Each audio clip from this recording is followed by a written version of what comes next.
इमरान खान के official x account के जरिए खतरनाक खेल खेला जाने लगा। क्या फौज के खिलाफ जहरीला ट्वीट और वीडियो इमरान खान की मर्जी से पोस्ट की गई? क्या एक और 9 मई की तैयारी? अंसार अब्बासी का तहलका खैज कॉलम। अंसार अब्बासी लिखते हैं कि जो कोई भी इमरान खान का और पीटीआई का ऑफिशियल ट्विटर यानी एक्स अकाउंट चला रहा है, उसकी पूरी कोशिश है कि 9 मई से बड़ा कोई सान्या हो जाए। फौज और फौजी क़यादत के बारे में ऐसा नफरत आमेज़ और शरंगेज़ प्रोपेगेंडा किया जा रहा है कि फ़ौज और तहरीक इंसाफ के दरमियान जिस खलीज के खात्मे की बात की जाती है वो बढ़ती ही जा रही है। और चूंकि इस प्रोपेगेंडे का बहुत ज़्यादा असर इमरान खान और तहरीक इंसाफ के वोटर्स और सपोर्टर्स पर होता है, इसीलिए ये जो कुछ भी हो रहा है इसका नुकसान पाकिस्तान को हो सकता है। तहरीक इंसाफ के मौजूदा चेयरमैन बैरिस्टर गौहर अली खान ने शेख मुजीबुर रहमान के हवाले से इमरान खान के ट्वीट और इस ट्वीट में मौजूद वीडियो के जरिए फौज और फौज के सरबराह के खिलाफ आग भड़काने पर यह कहकर पानी डालने की कोशिश की कि इमरान खान ने इस ट्वीट में मौजूद वीडियो का मवाद नहीं देखा। इमरान खान के ऑफिशियल ट्विटर अकाउंट से ये जहर फैलाया जा रहा है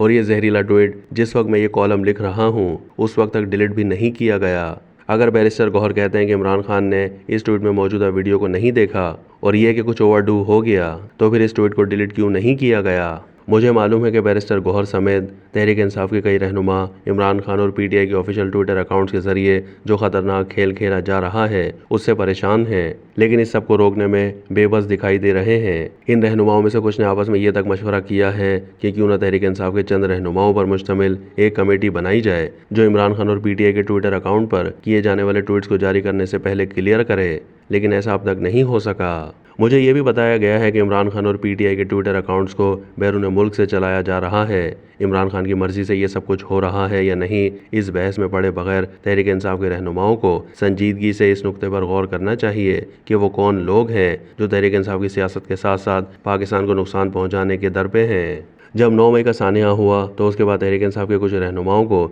ये कहते सुना गया कि इमरान खान के करीब कुछ लोग उनके कान फौज के खिलाफ भरते रहते थे, जो इमरान खान और फौज के दरमियान लड़ाई का सबब बना और मामला 9 मई के तशद्दुद, फौजी तनसीबात और शोधा की यादगारों पर हमलों पर ख़त्म हुआ। अब जो कुछ हो रहा है और जिस अंदाज में इमरान खान और पीटीआई के ट्विटर अकाउंट से फौज मुखालिफ लड़ाई को बढ़ावा दिया जा रहा है, ये उससे कहीं ज़्यादा है जो 9 मई से पहले किया जा रहा था। मामला जो भी है और ये जो कुछ भी हो रहा है उसको रुकना चाहिए, उसको रोका जाना चाहिए और इसके लिए तहरीक इंसाफ की क़यादत और कोर कमेटी पर अहम जिम्मेदारी आयद होती है। ऐसा ना हो कि नफरत की इस आग को भड़काने वाले मुल्क और कौम का कोई बड़ा नुकसान कर बैठें और फिर सब हाथ मलते रह जाएं।